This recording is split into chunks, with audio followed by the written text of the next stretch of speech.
ছুটির দিন বরমশাইয়ের সবসময় একটা আবদার থাকে, আজ ছুটি, একটু কিছু স্পেশাল হয়ে যাক।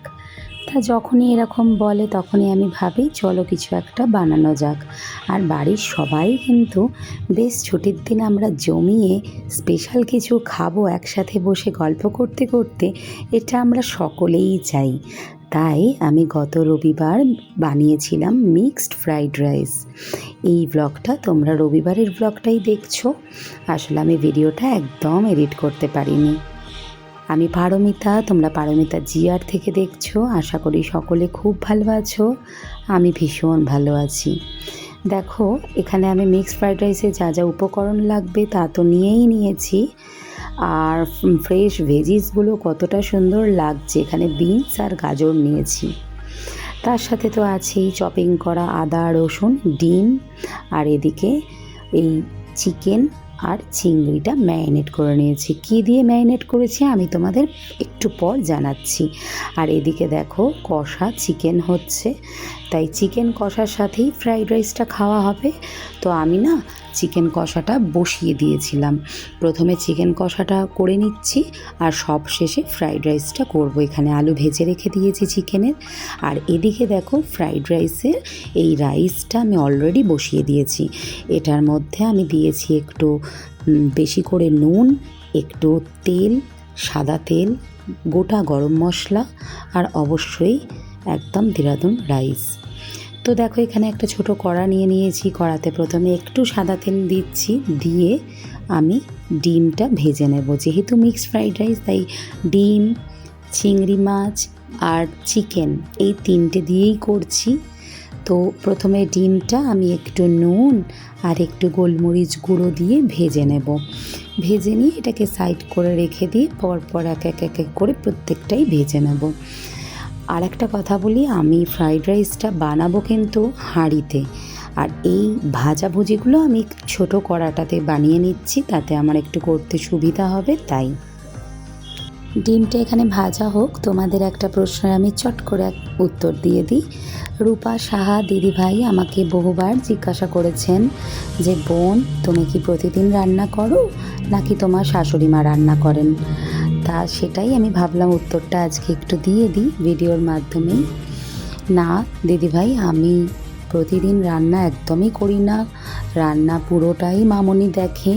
হ্যাঁ, যখন আমি ফাঁকা পাই, ফ্রি পাই, করি। বেশিরভাগ দিন রান্নাটা মামনি করে। এবার আমি চিকেনটা ভেজে নিচ্ছি। চিকেনটা আমি ম্যারিনেট করে রেখেছিলাম। একটু আদা রসুন বাটা, সোয়া সস আর তার সাথে গোলমরিচের গুঁড়ো, এগুলো দিয়ে আমি চিংড়ি মাছ আর চিকেন দুটোই ম্যারিনেট করেছিলাম। তো দেখো চিকেনটা আমার অলমোস্ট সেদ্ধ হয়ে এসছে, ভাজা হয়ে গেছে। তুলে নিচ্ছি, নিয়ে এবার চিংড়ি মাছটা দিয়ে দিচ্ছি। যেহেতু সোয়া সস দিয়ে ম্যারিনেটটা করেছি তাই কড়াটা দেখো একদম ধরে নিচ্ছে, কড়াটাতে কালো কালো হয়ে যাচ্ছে। মানে যেহেতু মশলাটা যে এর মধ্যে আদা রসুন পেস্টও যেহেতু ছিল ম্যারিনেটে, তাই কড়াটা একটু ধরে ধরে যাচ্ছে। এটা আমি ননস্টিক কড়াতে করলে এতটাও ধরতো না, কিন্তু আমি আর ননস্টিক কড়া বার করিনি। যাই হোক, তবে এটা কিন্তু পড়েনি, জাস্ট মশলাটা কড়ার গায়ে আটকে আটকে যাচ্ছিল। তো যথারীতি আমি সব কিছু ভেজে নিচ্ছি আলাদা আলাদা করে। চিংড়িটাও আমার অলরেডি ভাজা হয়ে গেছে। এই দেখে নাও, তিনটে ভাজা একদম আমার কিন্তু রেডি। এবার আমি ফ্রাইড রাইস মানে মেন যেটা সেটাই করব, যেটা এক কথায় বলা হয় নাড়াচাড়া। তো চলো এবার হাঁড়ি বসিয়ে দিই। হাঁড়িতে দিয়ে দিলাম একটু বেশি করে সাদা তেল। এটাতে একটু বেশি তেল দিচ্ছি কারণ আমার রাইসের পরিমাণটাও কিন্তু বেশি আছে। তো তোমরা কিন্তু চালের পরিমাণ অনুযায়ী কিন্তু এখানে তেলটা ব্যবহার করো। দিয়ে দিলাম কুচো পেঁয়াজ, তার সাথে কেটে রেখে দিয়েছিলাম আদা আর রসুন কুচি। একদমই এখানে পেস্ট ব্যবহার করছি না, রসুন কুচি, আদা কুচি, দেখো এটাও আমি অ্যাড করে দিলাম। আমি কোনো শেফ নই, তাই আমি হয়তো অত ভালো পারছি না করতে, তবে আমি যেভাবে বাড়িতে নিত্যদিন বানাই ফ্রাইড রাইস, সেটা মিক্সড ফ্রাইড রাইস হোক, চিকেন ফ্রাইড রাইস হোক, এগ ফ্রাইড রাইস হোক, আমি যেভাবে বানাই সেটাই আমি তোমাদের সাথে শেয়ার করছি। যদি কোনো ভুল ত্রুটি হয়ে থাকে অবশ্যই আমাকে জানিও কমেন্টসে, আমি নিশ্চয়ই পরের বার সেটা মনে রাখবো। দেখো এখানে ভেজিসগুলো দিয়ে দিলাম।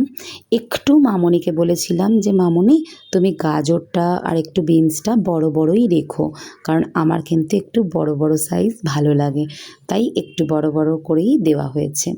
তো দেখো এর মধ্যে একটু নুন দিয়ে দিলাম, মানে নিজের আন্দাজ অনুসারে দেবে, যেহেতু রাইসটা যখন সিদ্ধ হচ্ছিল তখনও কিন্তু নুন দিয়েছিলাম, তাই একটু চিন্তা ভাবনা করে নুনটা অ্যাড করো। তার সাথে গোলমরিচের গুঁড়ো দিয়ে দিলাম, দিয়ে একটু নাড়াচাড়া ভালো করে করে নিচ্ছি। নাড়াচাড়া করে আমি ঢাকা দিয়ে দেব যাতে সবজিগুলো ভালো করে সিদ্ধ হয়ে যায়। তো এবার আমি এর মধ্যে নাড়াচাড়া করেই সাথে সাথে আমি ঢাকাটা দিয়ে দিচ্ছি। মোটামুটি 5 মিনিট সময় লাগবে, সিদ্ধ হয়ে গেলেই ব্যাস। এই দেখো আমার সিদ্ধ হয়েও গেছে। এবার দেখো ভালো করে যে আমার কিন্তু লাল লাল করেও আমি কিন্তু ভাজছি না, আবার একদম কাঁচা কাঁচাও রেখে দিচ্ছি না, সবজিগুলো একদম ওয়েল কুকড হয়েছে, দেখতে পাচ্ছ। ব্যাস এবার এখানে আমি কিছু জিনিস অ্যাড করব, কিন্তু তার আগে আমি যেগুলো ভেজে রেখে দিয়েছিলাম ডিম, চিকেন, চিংড়ি সবটা একসাথে এর মধ্যে দিয়ে দিলাম।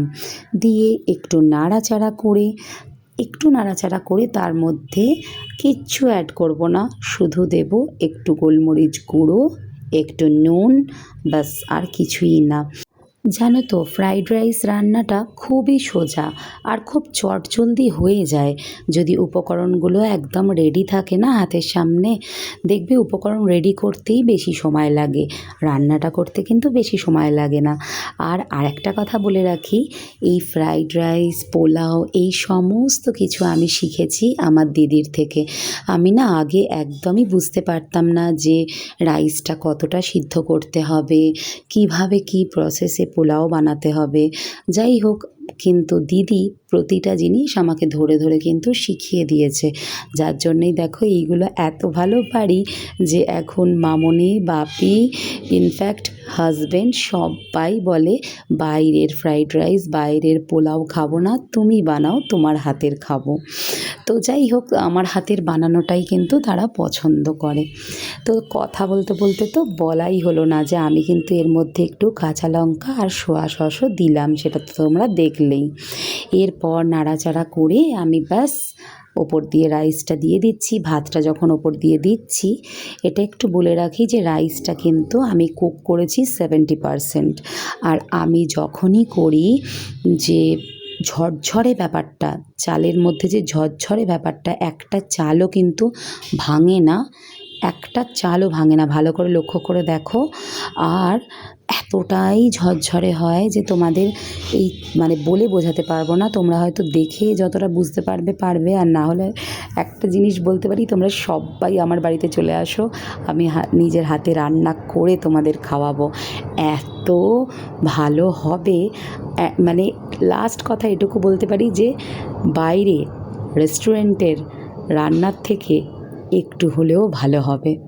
তো যাই হোক, তোমরা বাড়িতে এই প্রসেসে বানিও যেভাবে আমি বানাচ্ছি, দেখবে তোমাদেরটাও ভীষণ ভালো হবে। একটু চিনি অ্যাড করলাম, বেশি চিনি দেবার দরকার নেই, কিন্তু ওই যে আমার হাজব্যান্ডের জন্য একটু চিনি অ্যাড করতেই হয়, ও যে বড্ড ভালোবাসে। আচ্ছা, একসাথে একটু নুনও দিলাম, আবারও একটু সোয়া সস দিয়ে দিচ্ছি। সোয়া সসটা না পরিমাণ অনুসারে দেবে, না হলে কিন্তু নোনতা ভাবটা বেড়ে যায়। আবার দিলাম একটুখানি গোলমরিচ গুঁড়ো, দিয়ে নাড়াচাড়া করছি। আর আমি জানো তো পুরো রাইসটা একসাথে দিই না, একটু একটু করে দিতে থাকি আর মেশাতে থাকি, দিতে থাকি আর মেশাতে থাকি, তাতে কি হয় রাইসটা ভাঙে না আর ভীষণ ভালো খেতে হয়। তো তোমরা কিন্তু এইভাবে বানিও অবশ্যই, আর কেমন হয়েছে সেটাও কিন্তু কমেন্টস করো। আর যারা জানো তারা কিন্তু অবশ্যই বলো যে আমি এখানে কি কি ভুল ত্রুটি করেছি। আমি তো পারদর্শী নই, তবু যেভাবে আমি বানাই সেটাই তোমাদের সাথে শেয়ার করলাম। রেসিপিটা কেমন লাগলো অবশ্যই জানিও, যদি ভালো লেগে থাকে তাহলে লাইক, শেয়ার আর ফলোটা করে দিও। সকলে খুব ভালো থেকো, সুস্থ থেকো আর সকলকে ভালো রেখো। তোমাদের সাথে এরকম গল্প আমার আরও হবে। টাটা।